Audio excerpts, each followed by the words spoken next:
Pendant plusieurs siècles et pendant plusieurs décennies, on nous a rebattu les oreilles avec l'idée de la toute-puissance, eh bien occidentale en général et américaine en particulier. On nous a dit que l'Amérique était la première puissance de ce monde, que l'Amérique était le gendarme de cette planète, que la volonté de Dieu s'incarnait sur la terre à travers la monnaie américaine, le roi dollar, à travers les plus de 830 bases militaires américaines répandues sur tous les continents, à travers l'OTAN, organisation militaro-politique hautement criminelle dirigée par les États-Unis.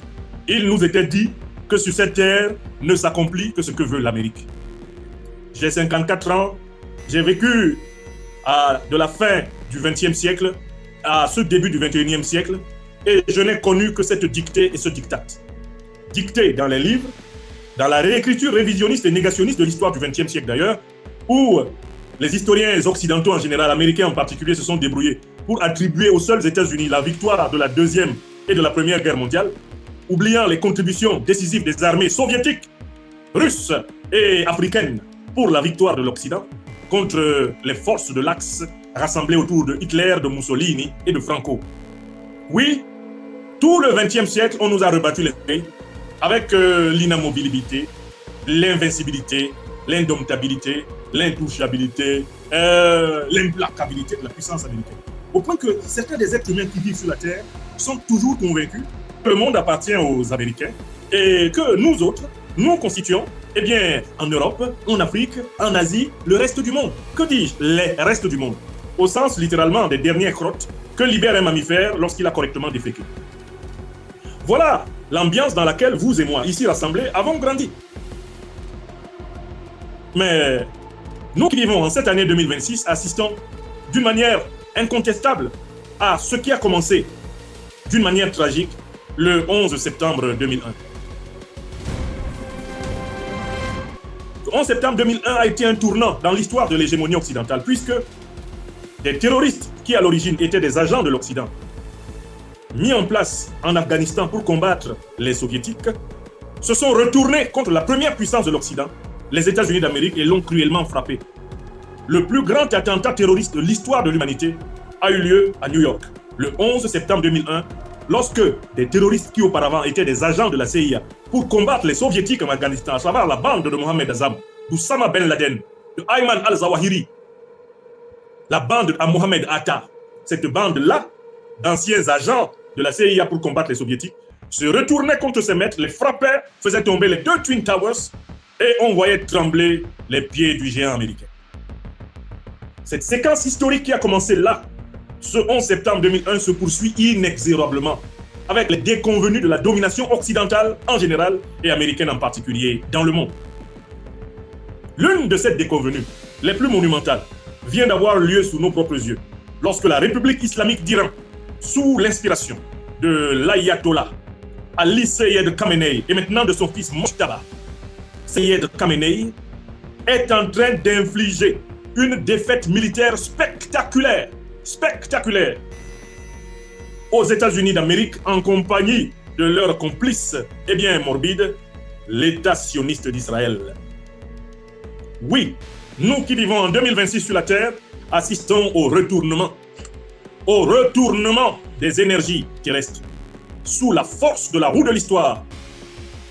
Tous les médias mainstream qui, au début de la confrontation irano-américano-israélienne, juraient que l'Iran serait balayé en 2 jours, sont aujourd'hui presque tous d'accord, y compris les plus sceptiques d'antan, pour dire que l'Iran est en train d'administrer une déculottée stratégique, tactique, politique, médiatique, spirituelle, morale aux États-Unis d'Amérique et à leurs satellites, pour ne pas dire leur maître, leur petit maître, eh bien, l'État sioniste israélien. Dans ce renversement dialectique de l'histoire qui rappelle un morceau philosophique dont je vous ai souvent parlé et qui s'appelle la dialectique du maître et de l'esclave de Hegel, Georg Wilhelm Friedrich, le philosophe allemand, auteur d'un grand ouvrage appelé la phénoménologie de l'esprit. Dans cet ouvrage, Hegel explique que, qu'on le veuille ou non, même pour lui qui était un raciste indécrottable et qu'il pensait que les Africains étaient des êtres purement naturels, tout être humain qui est réduit en esclavage finit tôt ou tard par s'endurcir dans l'expérience de l'esclavage, dans l'expérience de la domination et par se révolter contre son maître. Et c'est ainsi qu'un jour, l'esclave devient le maître du maître et le maître devient l'esclave de l'esclave. La roue de l'histoire, sous la force du Tout-Puissant ou sous la force de la contradiction dialectique entre les forces matérielles. Selon que vous êtes spiritualiste ou matérialiste, la roue de l'histoire quand même, elle tourne. Elle tourne. Elle tourne inexorablement et elle ne laisse pas de place, eh bien, aux bavures.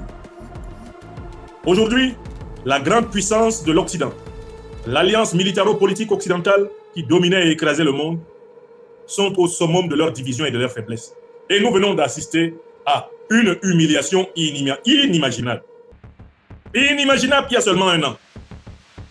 Inimaginable il y a seulement un an. L'humiliation, eh bien, de celui qui représente tout naturellement la puissance américaine. L'humiliation de celui qui représente la puissance américaine. Selon toutes les agences de presse, y compris les agences de presse américaines, en visite en Turquie, les services secrets américains se sont rendus compte que dans le cadre de leur programme de vengeance contre le chef de l'État américain, à la suite de l'assassinat le 28 février 2026 du guide de la révolution iranienne Ali Seyed Khamenei par Donald Trump, les gardiens de la révolution iranienne avaient résolu d'abattre en représailles Donald Trump, c'est-à-dire de le tuer comme lui il a tué Khamenei. Car ils appliquent tout naturellement la loi du talion. Ils appliquent le principe qui dit que qui tue par l'épée périra par l'épée. Ce principe qui, dans ma langue bassa bantou, dit ce que tu fais, te fait. Alertés de l'intention et de la capacité technologique des Iraniens d'abattre l'avion présidentiel américain qui transportait Donald Trump, les services secrets américains ont résolu de trouver une parade pour extirper le chef de l'État américain de la mort certaine qui l'attendait. Non pas une mort délibérée, mais une mort provoquée par l'assassinat du chef de l'État iranien. Oui, on a beau dire, l'Iran incarne sur cette terre l'application du principe de la rétribution. L'Iran est l'une des nations qui, sur cette terre, rend de l'espoir aux opprimés. C'est l'une des nations qui permet à tout le monde sur la terre de dire ce qui nous arrive, nous, les opprimés, nous, que Fanon a appelé les damnés de la terre, peut arriver aussi aux puissants. La pierre de Dieu écrase doucement, mais elle écrase sûrement. Grâce à des pays comme l'Iran, comme la Fédération de Russie, comme la République populaire de Chine, le Grand Sud global reprend confiance en la justice cosmique, qui est justice supérieure à la justice humaine, à la justice institutionnelle, à la justice même du cœur des hommes. Oui, le cosmos parle. La loi d'action-réaction, l'une des 7 lois permanentes de la nature et de la supranature, est en opération totale. Action-réaction, la loi du karma. Pour tenter d'échapper à son karma, Donald Trump, qui avant sa deuxième réélection a déjà vu siffler son oreille, traversée par une balle, probablement tirée par ceux-là même qui le tiennent aujourd'hui en otage et l'oblige à faire des guerres, Donald Trump a vu venir le jugement dernier. Lui qui a dit un jour à une journaliste qui lui demandait s'il pensait après sa mort aller au paradis, qu'il était sûr qu'il n'irait jamais au paradis, s'est donc rendu compte qu'il risquait d'être précipité vers sa destination, la destruction éternelle, s'il était précocement atteint par les frappes vengeresses de la République islamique d'Iran. Or, voici les services secrets américains se retrouvant dans une quadrature du cercle. C'est ici que Django sera souffert. Comment sortir tout un personnage importantissime comme Donald Trump, de l'avion Air Force One, qui incarne la majesté, la toute-puissance des États-Unis d'Amérique. Comment le sortir de cet avion diantre et le faire entrer dans un autre sans qu'il soit vu, sans qu'il soit reconnu comme tel, et que les munitions iraniennes qui lui étaient destinées soient réorientées opportunément sur lui. Et oui, c'est ici que les services secrets américains ont inventé une solution qui restera à jamais l'incarnation du ridicule total dans lequel se trouve la puissance américaine, désormais au bout de sa capacité d'agression planétaire impunie. La presse occidentale, la presse américaine essaye de sauver, pour ainsi dire, la mise à Donald Trump, en disant qu'on l'a installé dans un conteneur alimentaire. On l'a installé dans un conteneur alimentaire pour le sortir de l'avion Air Force One et le cacher dans un autre avion, un avion militaire qu'il a ramené Manu Militari, illico presto, qu'il a ramené tout naturellement en cachette aux États-Unis. Je vous invite à constater que c'est le premier gros mensonge. Non, Donald Trump n'a pas été mis dans un conteneur pour le sortir de l'aéroport. Ce n'est pas des conteneurs. Ce n'est pas des conteneurs qu'on utilise pour mettre la nourriture dans l'avion. Ce n'est pas des conteneurs. Le mot qu'on doit utiliser pour décrire l'objet dans lequel le président américain, tout le président américain a été mis, c'est le mot cage. Écrivez, il n'a pas été mis dans un conteneur, il a été mis dans une cage.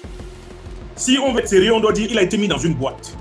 Dans la langue anglaise, you must say he has been put in a box. A box, like the box is used for birds, just to get out of the plane and to be hidden in another plane and to run away in America. La vraie version des faits est que Donald Trump a été mis dans une cage, dans une boîte. Et comme il était improbable que tout un président américain se retrouve dans une cage quand même, se retrouve dans une boîte, à côté des repas. J'ai vu un commentaire qui m'a fait rire ici. Il y a un internaute qui a dit que si c'est lui qui avait été mis là-bas, en tout cas lui, il allait en profiter pour bien manger. Imaginez Donald Trump entouré de plats de macaroni, de plats de salade, et caché au milieu des morceaux de viande. Mais Donald Trump emballé littéralement avec les aliments, transformé en produit fini et consommable en avion. Ça, c'est ce qu'on appelle l'ironie du sort, le comble du ridicule. Pour sauver Trump, on l'a transformé en nourriture mise en boîte. On l'a transformé en contenu de conserve. On a transformé Donald Trump en contenu de cage pour lui sauver la peau. N'est-ce pas le sommet du ridicule? N'est-ce pas le summum de l'humiliation? N'est-ce pas là la preuve absolue de la fin de cette toute-puissance? La fin de l'hégémonie de l'Occident? De ce président des États-Unis d'Amérique, grand chef de l'OTAN, a dû se cacher dans une cage. Un objet dont la seule comparaison terrestre possible, c'est le cercueil. Il a fallu à Donald Trump faire le mort pour échapper à la mort. Astaghfirullah. On peut faire ça, tout un président américain, grâce à cette manière incroyable de manquer de courage, grâce à cette tremblote, à cette flippette. Donald Trump s'inscrit désormais dans l'almanach, dans l'album suprême des grands peureux, des poltrons, des fuyards, surtout quand on le compare à l'Himalaya anthropologique qui est incarné par l'ayatollah Ali Seyed Khamenei. Ali Seyed Khamenei, avec la fierté de Jésus montant sur la croix, avec la fierté de Socrate buvant sa ciguë, avec la fierté d'Osiris affrontant Seth, car il avait confiance en la puissance, directionnelle de Ra, Ali Seyed Khamenei s'est tenu debout sous les bombes américaines. Il a décidé de s'offrir en martyr pour que son peuple soit galvanisé moral et spirituel et que son peuple vainque, réalisme sioniste et américain. On a l'immense Ali Seyed Khamenei, du plus haut sommet de cette terre, le mont Everest, dans la chaîne de l'Himalaya, et on a en bas le tout petit Donald Trump caché dans une boîte. Voilà l'image que vous devez retenir de cette conférence. Cette image sera d'ailleurs représentée dans les projets sous la forme de l'intelligence artificielle. Ali Seyed Khamenei, debout au-dessus du mont Everest, et Donald Trump caché à l'intérieur d'une cage, dans une boîte. Voilà l'état symbolique dans lequel se trouve le monde. La roue dialectique de l'histoire a tourné. Donald Trump devient désormais the man in the box, alors que Ali Seyed Khamenei devient the man on the top of the hill, the man on the top of the heaven, the admirable man. Pauvres États-Unis d'Amérique, si on leur avait dit que leur président finirait en sandwich, que leur président finirait à côté d'une sardine, que leur président finirait à côté du corned beef, ils auraient dit non. Donald Trump is the man in the box, l'homme dans la boîte, l'homme en cage. Mais cette lâcheté, cette couardise, cette incapacité des dirigeants impérialistes américains contraste avec la brutalité avec laquelle ils s'abattent sur les autres. Si le camarade Nicolas Maduro était un lâche, il n'aurait pas résisté à son arrestation par Trump à Caracas. Maduro dépasse Trump parce que Maduro n'a pas fui Caracas quand Trump a attaqué Caracas. Lui et ses hommes ont résisté jusqu'à sa capture. Et Maduro est debout. Maduro, qui est pourtant prisonnier à New York, il est plus grand que Trump, car il est plus courageux que Trump. Oui, Kadhafi, assassiné par l'OTAN d'Obama et Clinton en 2011, dépasse Trump, il dépasse Obama, il dépasse tous les dirigeants américains. Car tous sont des poltrons. Kadhafi n'a pas fui la Libye. Il a combattu en Libye, il est mort en Libye sur sa terre, en héros.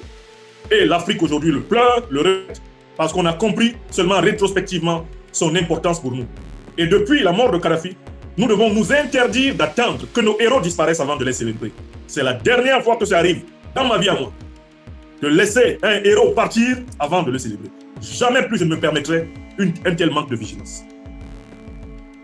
Parce que c'est une mauvaise tradition que nous avons en Afrique, de laisser les héros crever et ensuite de venir les célébrer. C'est honteux.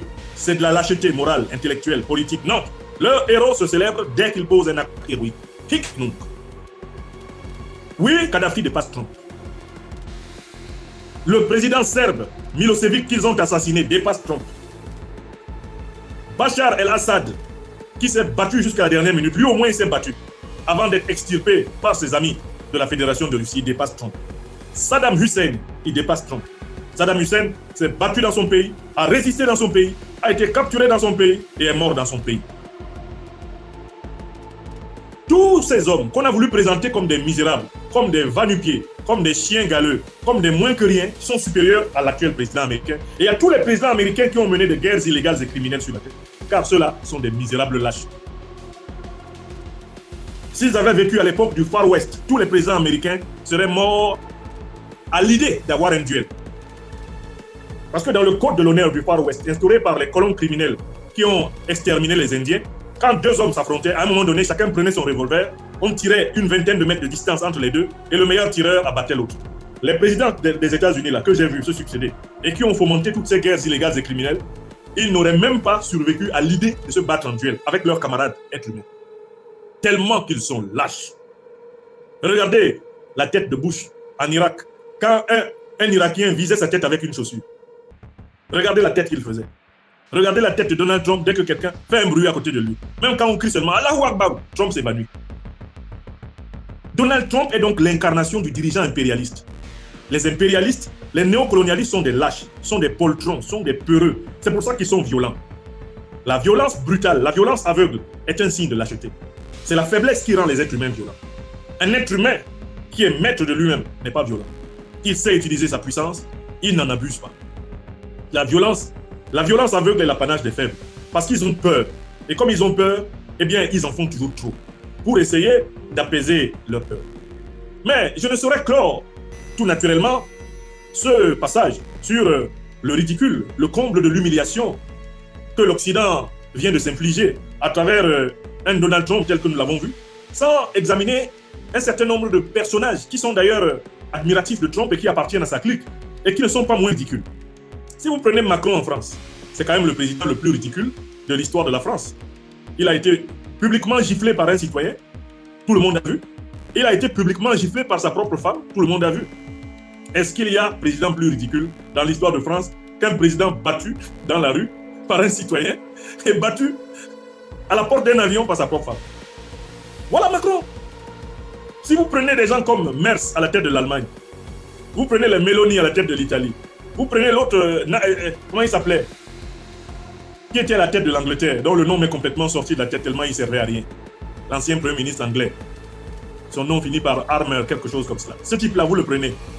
Si vous prenez Milei en Argentine, les dirigeants trompiens, vous prenez Netanyahou, l'un des plus grands fuyards que la terre puisse compter, Netanyahou. Le grand criminel qui est à la tête du gouvernement israélien et qui est hué, pourchassé même au Parlement, à la Knesset israélienne. Vous les prenez tous. Vous prenez un type comme Zelensky, des poltronnés, des pisseurs dans leur front. Et c'est pour ça qu'ils sont des assassins. C'est pour ça que ce sont des lâches. Starmer, merci de me rappeler l'épellation du nom de cet homme à la petite cuillère du train de Kiev, en compagnie de Merz et de Macron.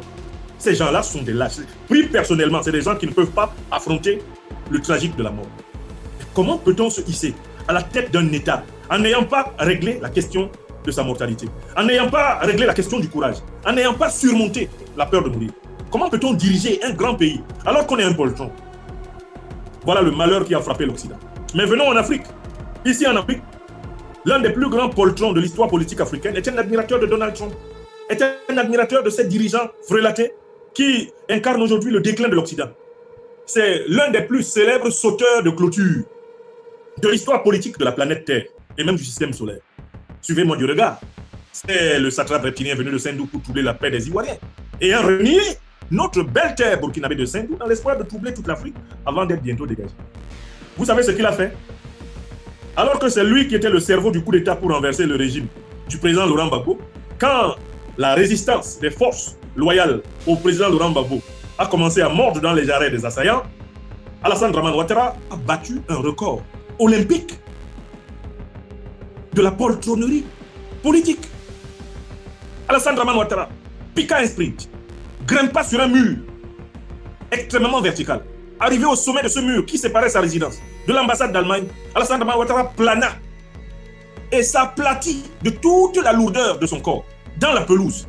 Le bruit s'entend encore jusqu'à l'instant où je vous parle. Bouillard! Alassane Dramane Ouattara atterrit, le ventre plat, sur la pelouse de l'ambassadeur d'Allemagne et se mit à geindre.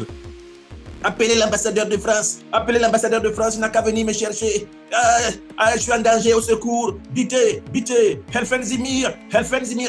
Le petit allemand qu'il avait appris au lycée là est sorti.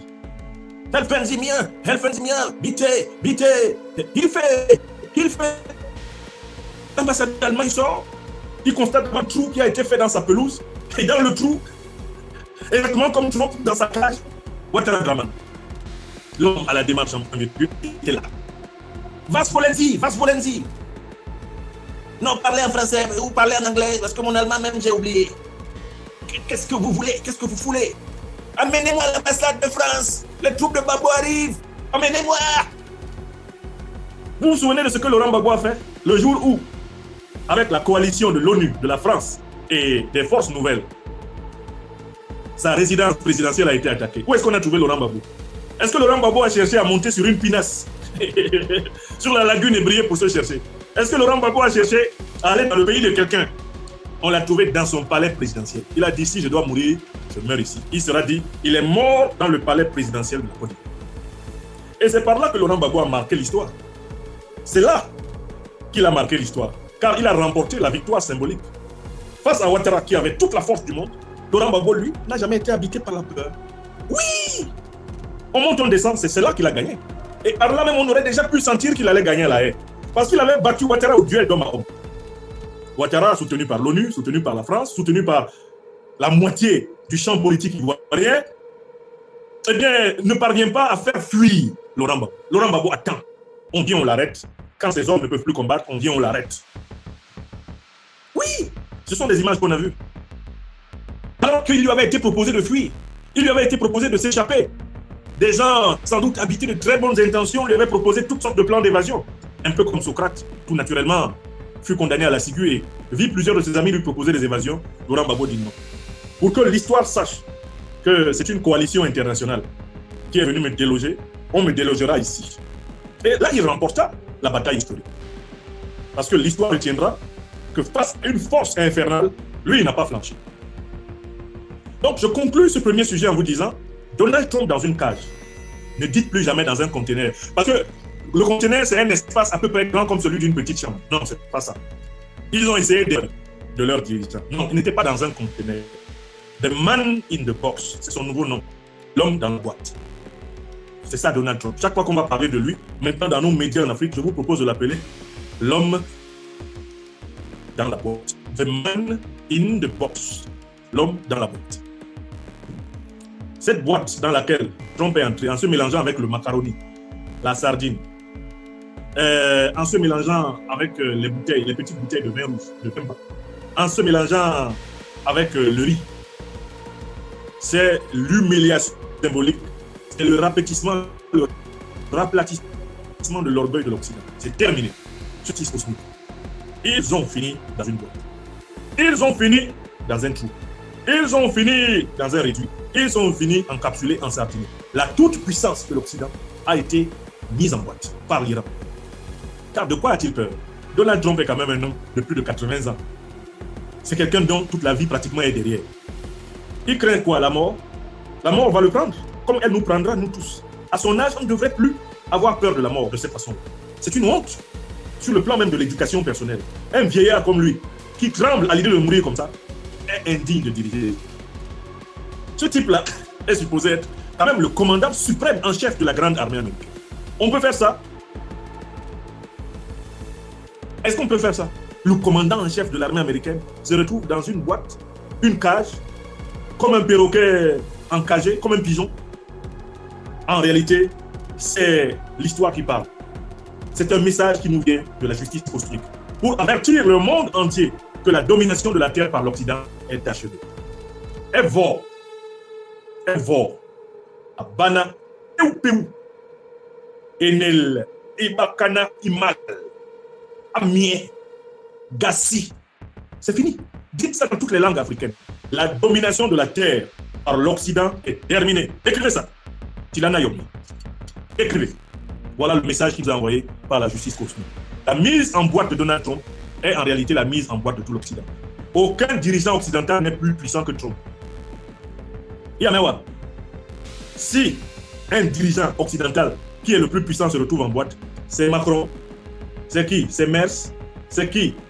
C'est le Premier ministre britannique. C'est Meloni qui va vous impressionner. Qui va vous impressionner en Occident? Le plus grand, gros bras, s'est caché dans une boîte. C'est fini. Alors, il y a un autre individu, lui, il est aussi en Côte d'Ivoire, qui a battu une prouesse de cette nature. Je ne peux pas l'oublier. C'est Mr. Botchorman, comme on l'appelle affectueusement, Adama Bitogo. Adama Bitogo doit être salué parce qu'il vient d'être rejoint dans le club des grands fuyards, des contorsionnistes. Si ça se trouve, ces gars-là, ils ont fait une formation en yoga. Parce que Adama Bitogo, lui, il a réussi à se plier pour entrer dans la malle arrière d'une 205 et pour échapper aux hommes de Laurent Gbagbo. Dédicace spéciale, eh bien, à l'homme du tabouret, à l'homme qui a sauté de son propre tabouret, le tabouret qui avait, croit-il, arraché et qui lui a brûlé son très généreux de Adama Botchorman. Bicou. Lui, il a réussi.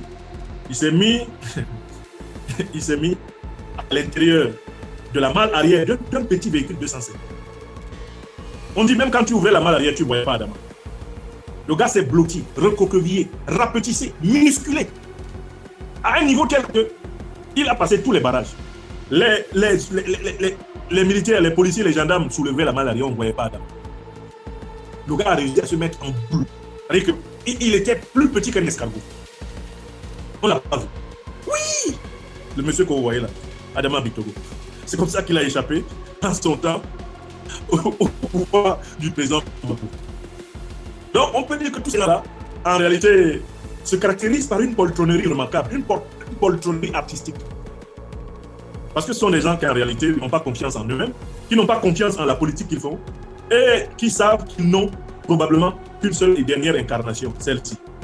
Voilà pourquoi ils font tout pour prolonger autant que possible cette vie, car quelque chose leur dit intimement que c'est la dernière qu'ils puissent avoir de l'éternel, au regard du mal qu'ils ont fait quand leur a été accordée la forme.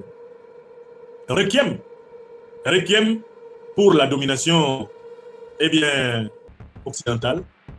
Nous pouvons dire à la domination occidentale, Requiescat in pace. Requiescat in pace. Hein? Requiescat in pace. Hein? Ou in pace. Requiescat in pace. Hein? À la domination occidentale, avec cet événement de Trump dans la boîte, Trump, the man in the box, we can say, rest in peace. Western domination. C'est fini comme ça. C'est fini. L'histoire se répète toujours deux fois. La première fois sous la forme d'une tragédie et la deuxième fois sous la forme d'une comédie. Voilà la comédie.